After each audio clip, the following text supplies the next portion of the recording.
That morning, I truly believed it would be nothing more than a normal day. Busy, maybe.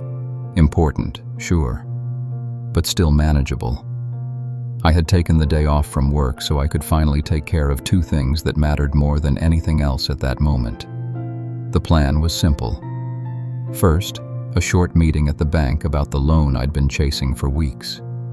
Then I'd head straight to the station, catch the 2 o'clock train, and make it to a meeting that mattered even more.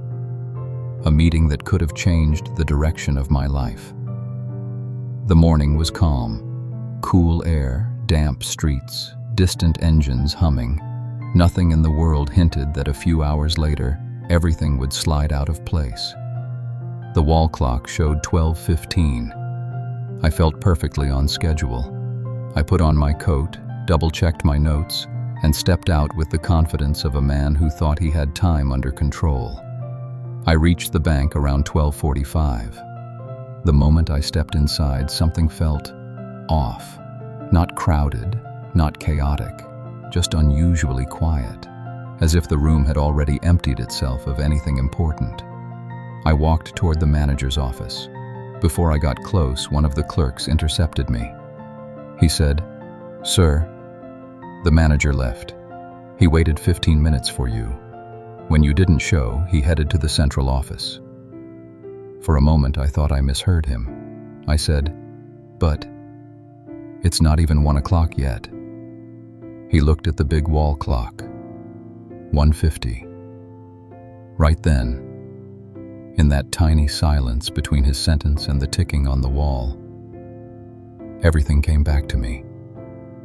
The radio, the night before. The announcer said, "Don't forget, folks, clocks go forward tonight." I hadn't forgotten. I just hadn't done it.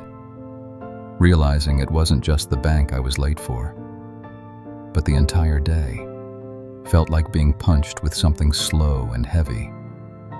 I didn't even consider going to the central office.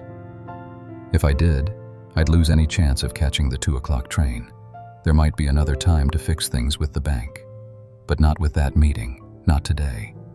I rushed out of the bank and flagged the first taxi I saw. Told the driver, "Fastest way to the station, please." He didn't ask questions, just stepped on the gas. Every red light felt longer than usual.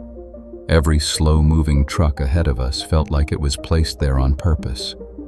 And with every passing minute, I felt time slipping through my fingers. I kept checking my watch. 1:55, 1:58, 2:02. It was useless.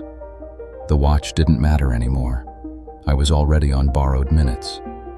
When the taxi finally stopped at the station entrance, the clock above the doors was about 2:15. I ran, turned the corner toward the platform just in time to see my train, the 2 o'clock train, pulling away.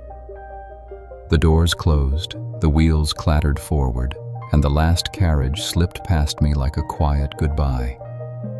If I had arrived 5 minutes earlier, or 10, if I had simply turned my clock forward the night before, I would have been on that train, and maybe the rest of the day would have been different. I sat on the cold metal bench. The next train wouldn't arrive until 3, and it wouldn't reach the other city before 3 o'clock. Too late. Much too late.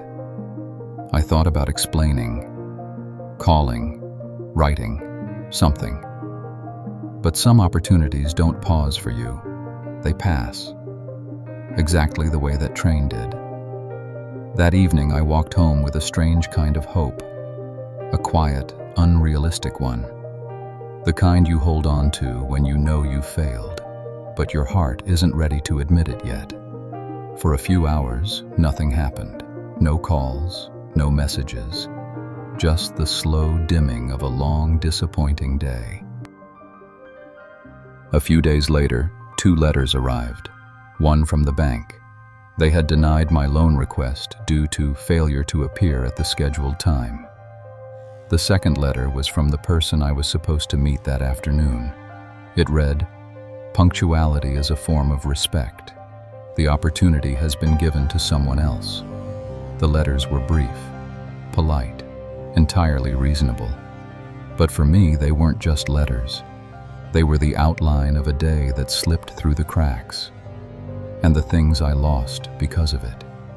Not because I was careless, not because I was reckless, just because of an hour I never noticed. And that's the thing about time. When you fall behind it, even by a little, the world doesn't wait.